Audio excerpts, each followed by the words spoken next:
Now that we have all the components inserted and placed, we can go to create the further details. For example, as you can see, each component has some holes, so we can put them in place using screws. But before this, I want to start working a little bit on the exoskeleton because it needs to have some holes. The exoskeleton needs to be placed around the arm with some strips, and the strips needs to go around the exoskeleton. And that's why we need to create 2 holes, actually 4 holes on each arm of the exoskeleton. And in those holes, the strip will go around, so it will stick to the hand. So let's start doing those holes on the forearm. For this, I will activate the component forearm so I can focus on it, but still see the other components. We will do the holes only on the visible part of the exoskeleton. So I will start with a sketch on the face of the forearm, and I will do a rectangle just to trace my working panel. Okay, and now I will do another rectangle because I need to fit the holes between the end of the exoskeleton and the Raspberry Pi. Nice. Now I will trace 2 important lines. The lines that are connecting the middle of the rectangle. To find the middle of an edge, we need to scroll on the edge, and when we see this rectangle, Fusion tells us we are on the middle of the edge. We'll do those 2 lines, and because those lines are just helping us, we'll make them construction lines. Okay, now I want to do the holes somewhere like here, but I need them to be in the middle of this little rectangle of half of the bigger rectangle. To find again the middle of this part, we'll do another trick.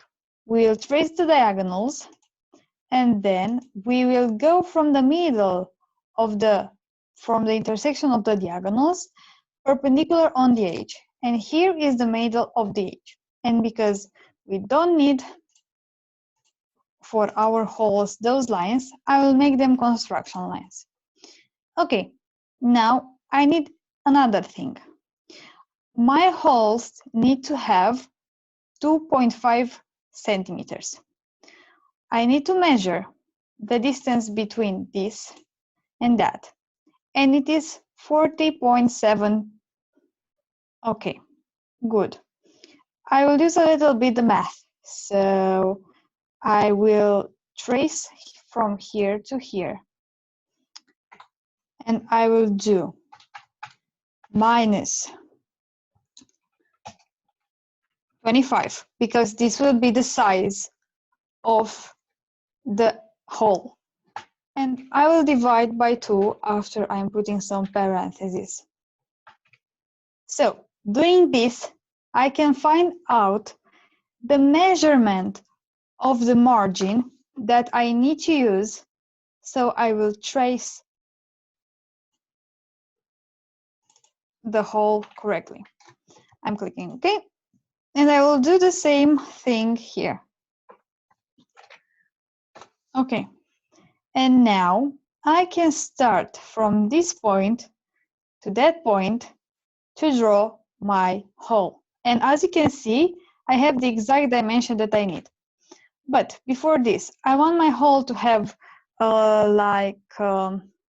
6 millimeters. So I will trace here 3, and here 3. I can trim this edge because I don't need it. Okay, good. And I can trim those edges as well because I use them only to create the margin. Awesome. Now I have this hole, but I need 4. I don't need to do them again in this method. I will use a tool called mirror. I will select the edges that I need, and now I will select the mirror lane, And now I have the hole perfectly aligned and symmetrical on the other half. Okay, but now let's create the holes on this part as well. I need to add another symmetry line. I need to create a line that will be in the middle of the visible face. And now I am ready to select the mirror tool. I will select those edges and I will select the mirror line, and magically everything is in place. I will click OK, and all the sketches are there, ready to extrude.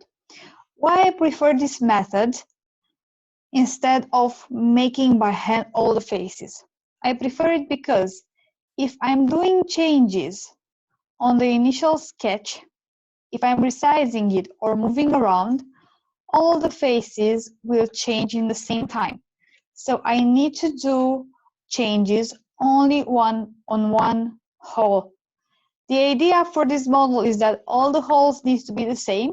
So it's very important for me to create the holes identically. So if I'm doing a change to this one, the other ones to follow.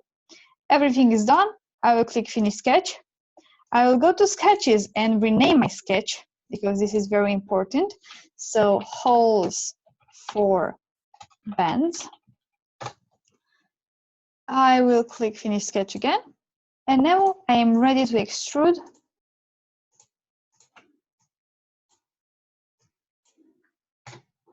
And here are my holes for the bands to hold the exoskeleton to the arm. And I can go again to the root to activate the component and see that everything is done and save the file, add holes on forearm. And in the next video, we'll go to do the holes for the Raspberry Pi, muscle sensor, and the motor. So see you in the next videos.